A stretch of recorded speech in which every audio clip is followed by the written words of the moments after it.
Good morning, all of you. This is my video on budget, the first video, and we start with the definition of budget. Now, budget is defined as an annual statement showing item-wise estimates of receipts and expenditure during a fiscal year. All these receipts and expenditures are the expected receipts and anticipated expenditures. The fiscal year consists of the 1st April of this year to the 31st March of the next year. Now, when we are talking about budget, the budget is prepared at every level, whether it is central government, state government, local government, or municipal bodies, etc. But here we are restricting our study to the budget prepared by the central government, that is the union budget. Now, the estimated expenditures and receipts are planned as per the objective of the government. Her government के अपने objectives होते हैं, उन objectives को जो उनका election manifesto में जो उन्होंने अपने ऑब्जेक्टिव्स रखे होते हैं उसके हिसाब से वो अपना बजट प्रिपेयर करते हैं. The budget is prepared by the finance ministry and on the last working day of February, generally, it is presented by the finance minister in the parliament. In the parliament, this budget has to be approved before the implementation. Now let me start with objectives of budget. क्या objectives होते हैं हमारे budget के? Every budget has a set of objectives depending upon the socio-economic political party to which the government belongs. The first part, the first objective and the most important objective is the reallocation of resources.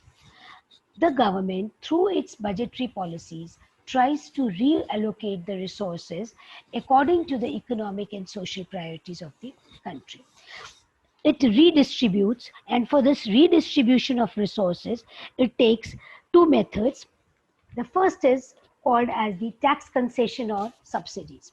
जिस areas में वो encourage करना चाहती है investment, वहां पे वो tax concessions देना शुरू कर देती है, और जहां पे जो है जो वहाँ जहाँ पे जिस एरिया में वो प्रोड्यूस करना चाहती है वहाँ पे टैक्स कंसेशन दे देती है, और जहाँ पे वो सब्सिडीज देती है, टैक्सेस और सब्सिडीज दे करके वो पर्टिकुलर एरियाज को डेवलप कर सकती है.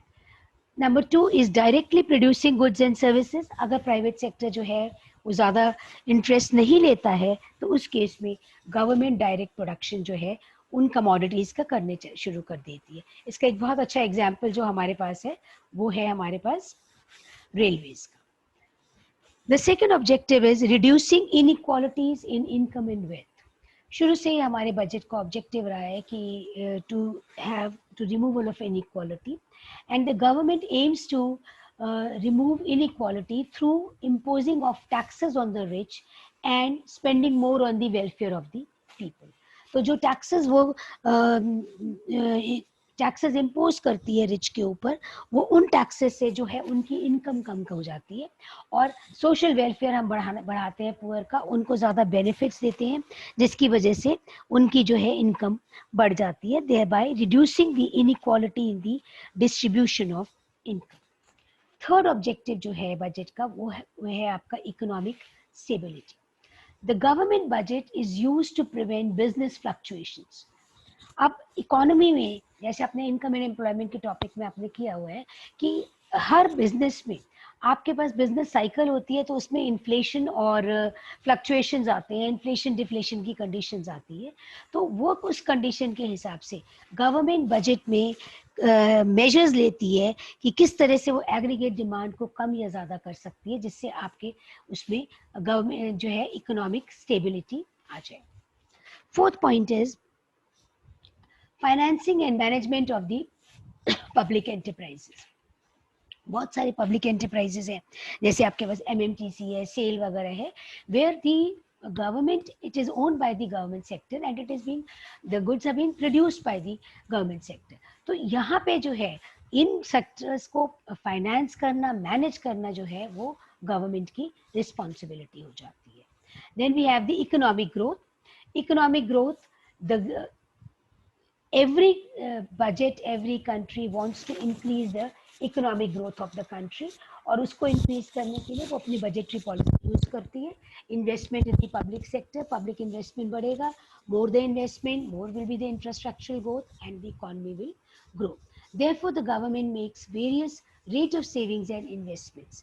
Rate of savings और investments को change करके वो money जो है economic growth के लिए use करती है. Next objective is reducing regional disparities. If you look at it, certain areas in India are very well developed, whereas others are backward areas. तो ये जो disparity है regions में, इसको taxation policy से जो है वो कोशिश करती है कि जो है वो encourage करे लोगों को backward areas में जाने के लिए by giving them taxation, tax holiday, etc.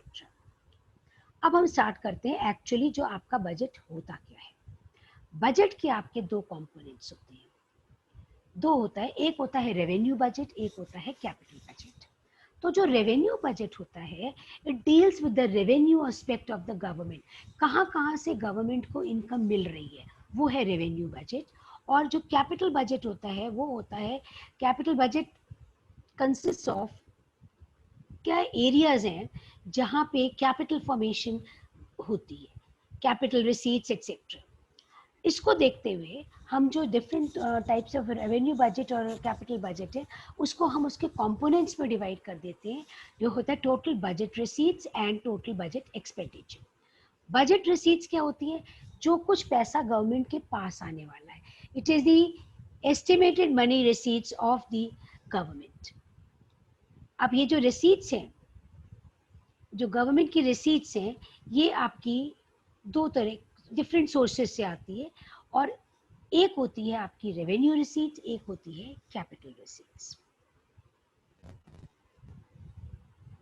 Revenue receipts के मतलब होता है वो रेगुलर रेवेन्यू. जब हम टर्म यूज करते हैं तो उसमें neither creation of asset nor reduction of liability.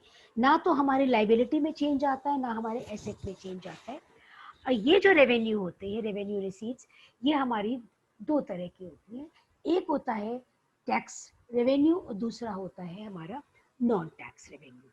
Tax revenue क्या है, all the sources of income which the government is getting through taxes.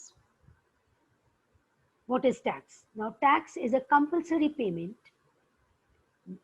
No one can refuse to pay. Tax is imposed by the government and no one can refuse to pay it.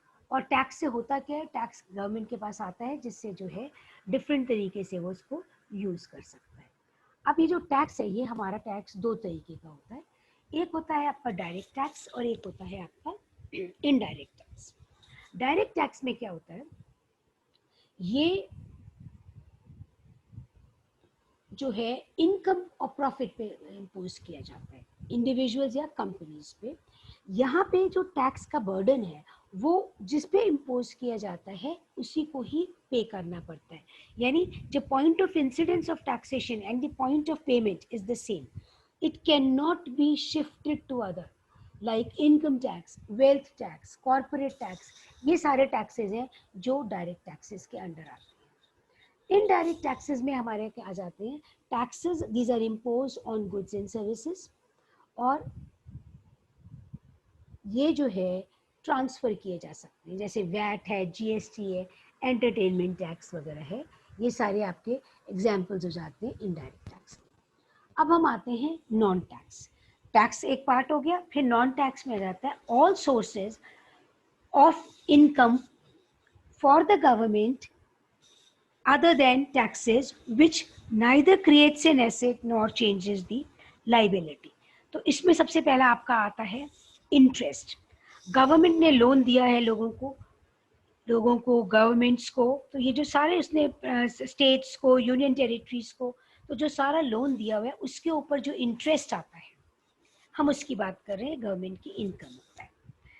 The government charges fees, court fees, registration fees etcetera, licence fees, fines and penalties, escheat का मतलब होता है कि अगर कोई किसी की death हो जाती है without living a legal heir, तो वो जो प्रॉपर्टी जो है वो एनेक्स हो जाती है, वो गवर्नमेंट के पास चली जाती है. गिफ्ट्स एंड ग्रांट्स, गवर्नमेंट को टाइम टाइम पे डिफरेंट गवर्नमेंट से, इंटरनेशनल ऑर्गेनाइजेशन से गिफ्ट्स और ग्रांट्स मिलते रहते हैं इन टाइम्स ऑफ नेशनल क्राइसिस, तो वो सारा जो है वो आपका रेवेन्यू receipts में आ जाता है. Forfeitures, forfeitures are a kind of penalties imposed by the court of non-compliances of contract. जैसे सपोजिंग किसी की बेल हुई और उसमें बेल में आपने पता होगा 1 लाख की बेल हुई, 2 लाख की बेल हुई, और अगर वो कोर्ट में नहीं पेश हुआ तो वो 1 लाख 2 लाख जो है गवर्नमेंट ट्रेजरी में चला जाता है. स्पेशल असेसमेंट टैक्स हम उसको कहते हैं जब कभी कभी स्पेशल असेस, जैसे आपका मेट्रो डेवलप हुआ तो जो ओनर है उस एरिया का उनका रेट बढ़ गया लैंड का, तो उन्हें वन टाइम एक टैक्स पेमेंट करना पड़ता है जिसको हम कहते हैं special assessment tax. This much is clear. ये आपका हो गया जिसे हम कहते हैं रेवेन्यू रिसीट्स. रेवेन्यू रिसीट्स के बाद हम आते हैं दूसरा सोर्स ऑफ इनकम गवर्नमेंट का क्या है, वो है capital receipts. Capital receipts are those receipts which either create a liability or reduce the asset. They are non-recurring, non-routine. These receipts must create a liability for the government. अब इसमें आपके क्या क्या आते हैं कैपिटल रिसीट्स में? आपकी बहुत सारी चीजें आ जाती हैं. सबसे पहले आपका बोरोइंग. गवर्नमेंट ने जब भी बोरो किया, चाहे वो उसने ओपन मार्केट से किया, चाहे आरबीआई से किया, चाहे फॉरेन गवर्नमेंट से किया या इंटरनेशनल इंस्टीट्यूशन से किया, किसी भी केस में जो बोरिंग है गवर्नमेंट की लाइबिलिटी बढ़ जाती है.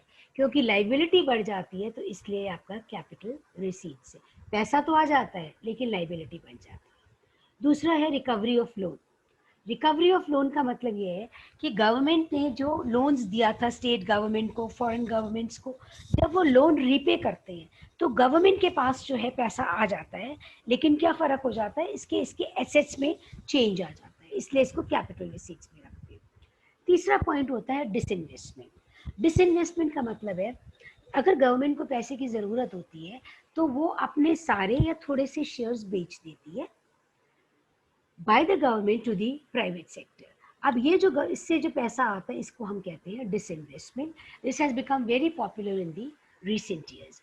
और जो आपकी स्मॉल सेविंग्स है, किसान विकास पत्र वगैरह वगैरह, ये जो सारी सेविंग्स आती हैं ये आपका जो है स्मॉल सेविंग्स होती है, लेकिन ये गवर्नमेंट की लाइबिलिटी बढ़ जाती है क्योंकि वो इसको यूज़ करती है, इसलिए जो है हम इसको क्लियरली डिफ्रेंशिएट कर देते हैं.